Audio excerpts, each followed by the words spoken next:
Good morning সবাইকে। 2025-এ রথযাত্রা শুরু হতে কিন্তু আর বেশি দিনের সময় বাকি নেই, আর সেই জন্য চলে এসেছি কলকাতার সবথেকে পুরনো জগন্নাথ মন্দিরে, যেটা অবস্থিত হচ্ছে খিদিরপুরে। আমার বাড়ি থেকে এই মন্দিরের ডিস্টেন্স হচ্ছে অলমোস্ট 5 থেকে 6 কিলোমিটার। তো আমি আমার বাহন নিয়ে চলে এসেছি এই মন্দিরে।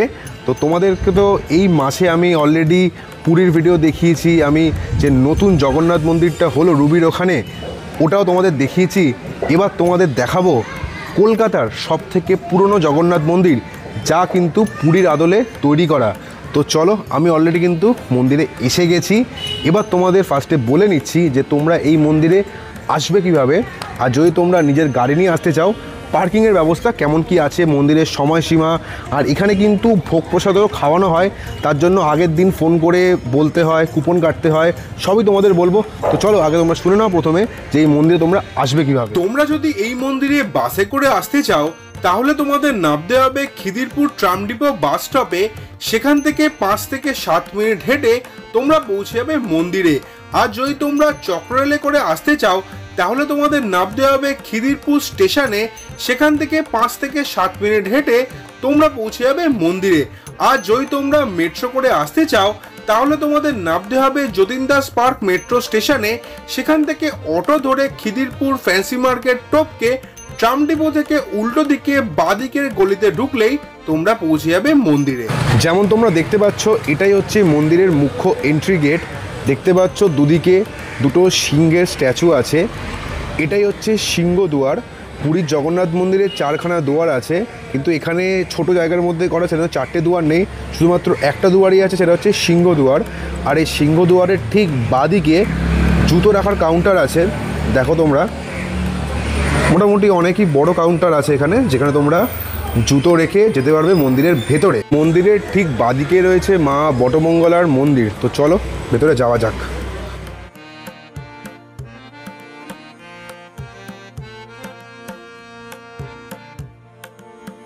যেহেতু এখানে রথযাত্রা কিছুদিনের মধ্যেই, সেই জন্য সুন্দরভাবে মন্দিরটা কিন্তু প্যান্ডেল করে দিয়েছে, শামিয়ানা দিয়ে সুন্দরভাবে মন্দিরটা ঘিরে দিয়েছে। আর সিংহদুয়ার দিয়ে ঢুকেই প্রথমে কিন্তু রয়েছে রাধাকৃষ্ণের একটি সুন্দর বিগ্রহ, তার পিছনে রয়েছে একটি সূর্য স্তম্ভ, আর তার পিছনে রয়েছে মাতা তুলসীর একটি বিগ্রহ। এই 3টে জিনিস কিন্তু রয়েছে সামনে, যেমন তোমরা ভিডিওতে দেখতে পাচ্ছ।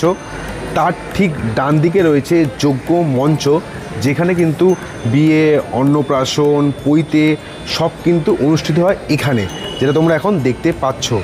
আর চলো তোমাদের এবার দেখিয়ে নিচ্ছি যে কোথা থেকে তোমরা প্রসাদ কিনবে, আর এখানে যে ভোগ প্রসাদের কাউন্টারটা আছে, কেমন কি ভোগ প্রসাদের খরচা সেটাও তোমরা শুনে নাও। এটা হচ্ছে মন্দিরের মুখ্য দুয়ার, সিংহদুয়ার।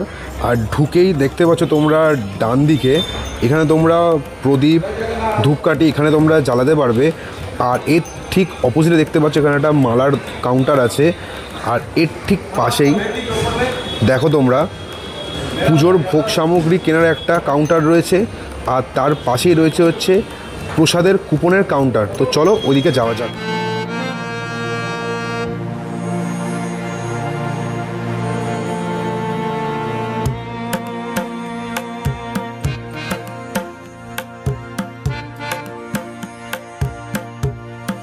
ডালার কিরকম কি দাম আছে একটু বলুন। ডালা আপনার 51 আছে, 101 আছে, 200 আছে। এমনি খাজা গজা মালপোয়া এগুলো 8 টাকা করে পিস আছে। আচ্ছা, 51 টাকায় আপনার খাজা গজা মিলিয়ে 5টা হবে, একটা ধূপকাঠি হবে, একটা প্রদীপ হবে, একটা কলা হবে। 101 টাকা নিলে খাজা গজা মিলিয়ে 6টা হবে, একটা প্রদীপ হবে, একটা ধূপকাঠি হবে, একটা কলা হবে, একটা নারকেল হবে। 100 টাকা নিলে ওইভাবে বেড়ে যাবে, মানে যত বাড়বে। আর এমনি মালপোয়া, খাজা গজা সব 8 টাকা করে। এখন 8 টাকা আছে, রথের সময় বাড়তে পারে। অল্প সময় বাড়তে পারে, ঠিক আছে। এই যে তোমরা যেমন দেখতে পাচ্ছ রথযাত্রা 2025-এর একটা এস্টিমেটেড খরচা কিন্তু এখানে একটা লিস্ট হিসাবে দেওয়া আছে। এখন যে তোমরা ছবিটা দেখতে পাচ্ছ ওটা ভালো করে দেখে নাও যে এই মন্দিরে রথযাত্রার কেমন কি খরচা হতে পারে। ভোগের জন্য একদিন আগে ফোন করে বুকিং করতে হয়। আর যদি আপনি এখানে খান মন্দিরে বসে খেলে তবে 150 রুপিস করে লাগে, আর পার্সেল নিলে 180 টাকা করে। একটা কার্ড আমায় দিয়ে দেবেন। কার্ড হচ্ছে এটা, কার্ড হচ্ছে এটা। আর মানে দিনের দিন এলে পাওয়াটা একটু চাপের হতে পারে। দিনের দিন এলে পাওয়ারটা একটু চাপের হতে পারে, রেঞ্জ হয়ে যায় কিন্তু হয়তো তত ওয়েট করতে হবে। আর আগের দিন মানে কটার মধ্যে ফোন করতে হবে? আগের দিন সকাল 9টা থেকে বিকেল 1টা অবধি, রাত 1টা অবধি আপনি ফোন করতে পারেন। মানে সকাল 10টা থেকে রাত্রি 7-8টার মধ্যে ফোন করলে পাওয়া যাবে তো? আচ্ছা, জয় জগন্নাথ। জয় জগন্নাথ।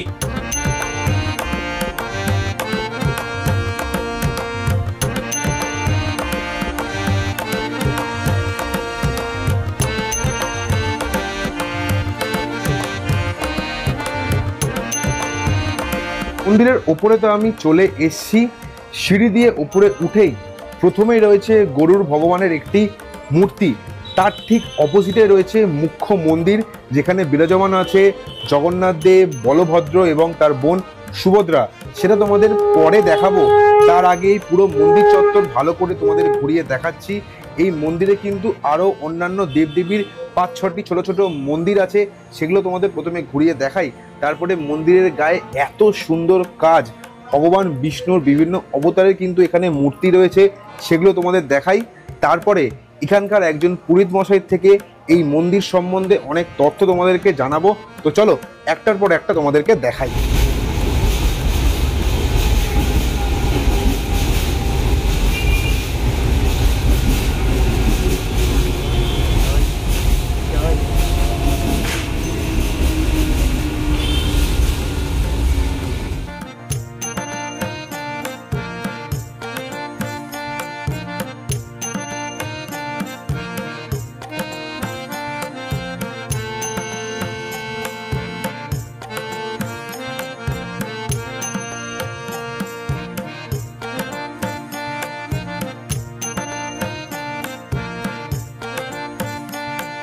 জগন্নাথ দেবের মহাভোগের কুপন কেটে চলে এলাম মন্দিরের ওপরে। আর কুপন কাটার পরে এরকম দুটো কাগজ দিয়ে দিল, মানে দুটো কার্ড টাইপের দিয়ে দিল। এটা হচ্ছে তোমরা যদি এখানে বসে খেতে চাও তার কার্ড, এর খরচা হচ্ছে 150 টাকা। আর যদি তোমরা বাড়িতে পার্সেল করে নিয়ে যেতে চাও তাহলে এরকম একটা বিল মতো করে দেবে। এখানে আমরা বসেও খাচ্ছি, বাড়ির জন্য নিয়ে যাচ্ছি, সেই জন্য এখানে কিন্তু সবারই খরচা কিন্তু লেখা আছে, মানে এটা হচ্ছে বাড়ির জন্য নিয়ে যাওয়ার একটা বিল, এরকম তোমাদের কিন্তু দিয়ে দেবে।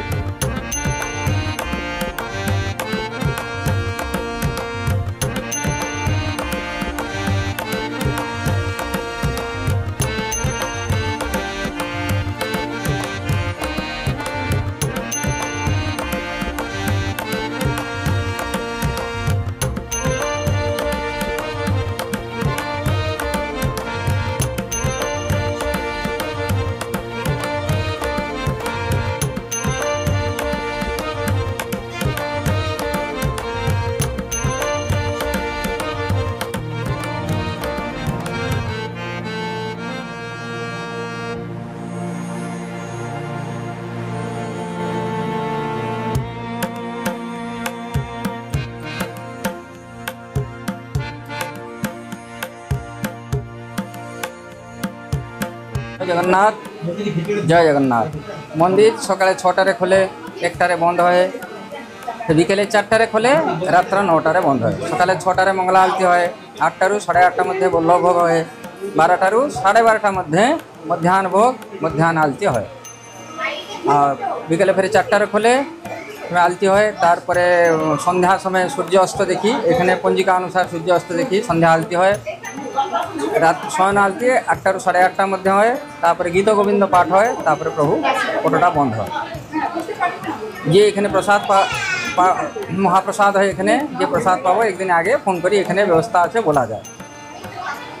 আর বলছি যে এখানে যে দেবতার মূর্তি নাকি নিম কাঠ দিয়ে তৈরি? প্রভু তো এই লিম কাঠেই তৈরি হয়। জগন্নাথ মহাপ্রভু লিম কাঠেই তৈরি হয়। পুরীর আদলে এই মন্দিরটা পুরোপুরি তৈরি না? পুরী রাজায় মন্দিরকে কলকাতার শ্রীক্ষেত্র মান্যতা দিয়েছে। এই মন্দির 1944 আগে ছিল, এটা তৃতীয় সংস্করণ মন্দির। এটা কলকাতার সবচেয়ে বড় জগন্নাথ টেম্পল। সবাই আসো, এখানে প্রসাদ পাবো। পুরী শঙ্করাচার্য আসলে ওনার মাধ্যমে এখানে নবেকলব রয়েছে। শাস্ত্রে লেখা আছে কি জগন্নাথ দর্শন করলে মনের ইচ্ছা পূর্ণ হয়। সবাই আসো আর প্রভুকে দর্শন করো। প্রভুকে বলো আমি খুশিরে রাখো, শান্তিরে রাখো। জয় জগন্নাথ।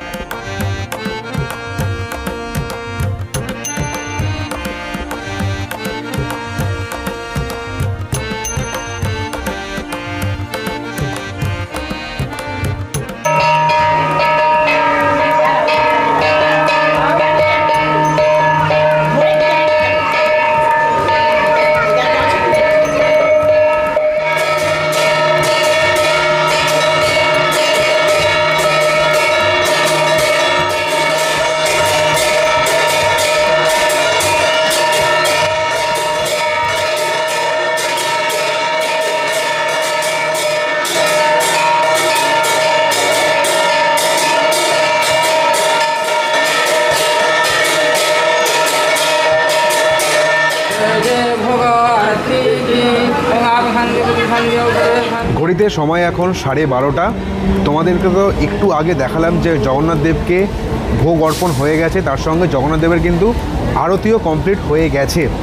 আর একটার সময় যে জগন্নাথ দেবকে ভোগ অর্পণ করা হয়েছে সেটাই দেওয়া হবে সাধারণ মানুষকে। আর তারপরে যে 150 টাকা করে কুপন কেটেছি সেই 150 টাকার কুপনের ভোগ প্রসাদ আমরা খেতে যাব। তো চলো এবারে আরও আধ ঘন্টা ওয়েট করি, তারপরে নিচে গিয়ে আবার কথা হচ্ছে। জগন্নাথ দেবকে যে ভোগ অর্পণ করা হয়েছে তারই প্রসাদ দিয়ে দিয়েছে। জয় জগন্নাথ। এটাই কিন্তু মুখ্য জগন্নাথ দেবের প্রসাদ, যা খাওয়া হয়ে গেল। এরপরে মহাভোগের জন্য ওয়েট করছি, তখন আবার কথা হচ্ছে। সময় এখন বাজে হচ্ছে 1টা। চলে এসেছি যে ঘরে জগন্নাথ দেবের ভোগ প্রসাদ খাওয়ানোর ব্যবস্থা হয়েছে এখানে, সেখানে তোমাদের ঘরটা তো দেখাচ্ছি। বিশাল বড় ঘর, এখানে মোটামুটি একসঙ্গে 100-150 লোক উপরে কিন্তু বসে এখানে খেতে পারবে। তো আমিও বসে পড়েছি। আর যারা বয়স্ক আছে, যাদের পায়ে প্রবলেম আছে, এখানে কিন্তু চেয়ারেরও ব্যবস্থা আছে, যারা চেয়ারে বসে খাওয়া দাওয়া করতে পারবে। তো আগে খাওয়া দাওয়াটা আসুক, খাওয়া দাওয়া করি, তারপরে বেরিয়ে তোমাদের দেখাবো যে ঘরটা কোন দিকে আর কোন ঘর থেকে তোমরা যে প্রসাদ বাড়ির জন্য পার্সেল করে নিয়ে যাবে সেটা তোমাদের বেরিয়ে দেখাবো। প্রথমে দিয়ে গেল হচ্ছে শালপাতার থালা আর গ্লাসে জল, দিয়ে গেল হচ্ছে লেবু, লঙ্কা, নুন। এরপরে আসছে হচ্ছে বাসন্তী পোলাও। এরপরে চলে এলো সাদা ভাত, সাদা ভাতের পরে চলে এলো ডাল, ডালের পরে চলে এলো একটা সয়াবিন ছোলার তরকারি। এরপর চলে এলো ধোকার ডালনা। এরপরে চলে এলো গরম গরম চাটনি। আর এরপরে সর্বশেষে চলে এলো পায়েস। এটা হচ্ছে মন্দিরের মেন এন্ট্রি গেট। এই এন্ট্রি গেট দিয়ে ঢুকে এই যে সামনে সোজা ঘরটা দেখতে পাচ্ছ, এখানেই তোমরা যে 150 টাকার ভোগ প্রসাদের কুপন কাটবে, এখানে বসে তোমাদের কিন্তু খেতে হবে। আর এই যে তোমরা অফিস বলে কাউন্টারটা দেখতে পাচ্ছ, তোমরা যে বাড়ির জন্য পার্সেল নিয়ে যাবে তা কিন্তু তোমরা এখান থেকে পেয়ে যাবে। এই যে দেখো, আমি প্রসাদ বাড়ির জন্য নিয়ে যাচ্ছি, এরকম পার্সেল করে দিয়েছে। আর এর মধ্যে দেখো কৌটো কৌটো করে সমস্ত কিন্তু প্রসাদ দিয়ে দিয়েছে। সেই জন্য এর কিন্তু দাম নিচ্ছে 180 টাকা। আর এখানে বসে খেলে কিন্তু তার খরচা হচ্ছে 150 টাকা। ঘড়িতে সময় এখন 1:30। জগন্নাথ দেবের ভোগ প্রসাদ খেয়ে বেরিয়ে এলাম মন্দিরের বাইরে। সত্যি কথা বলতে প্রসাদ অপূর্ব সুন্দর খেতে, অপূর্ব। ভোগ প্রসাদ মানে তাকে ডিফাইন করা যায় না, আমরা ডিফাইন করতে পারি না, কিন্তু একটা রান্নাও তো থাকে, মানে যেখানে জগন্নাথ দেবের আশীর্বাদ আছে সেটা তো অপূর্ব খেতে হবে। অপূর্ব মানে পোলাও, সাদা ভাত, ডাল, তরকারি, ধোকার ডালনা, চাটনি, পায়েস সব কিছুই কিন্তু অসাধারণ ছিল।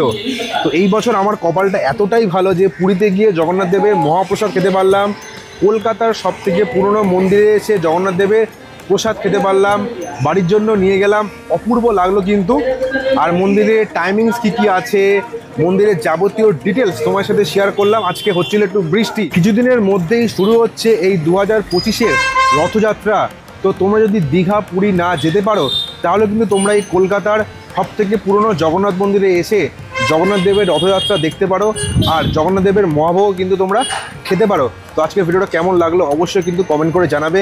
ভিডিও ভালো লাগলে অবশ্যই লাইক আর সাবস্ক্রাইব কিন্তু অবশ্যই করবে। এই মাসে তোমাদের জন্য অনেক কটা জগন্নাথ দেবের মন্দিরের ভিডিও কিন্তু নিয়ে এলাম। পরের সপ্তাহে কোনো ব্যতিক্রম নয়, কারণ পরের সপ্তাহে আসছে আরও একটা ফাটাফাটি ভিডিও। আর সেটা হচ্ছে দীঘাতে ওপেন হওয়া নতুন জগন্নাথ মন্দির। তো সেই ভিডিওর জন্য তোমরা অপেক্ষা করে থাকো। এই ভিডিওটা এখানেই শেষ করলাম, তোমার সাথে দেখা হচ্ছে পরের সপ্তাহে। তোমরা সবাই ভালো থেকো, stay safe, stay happy, good bye.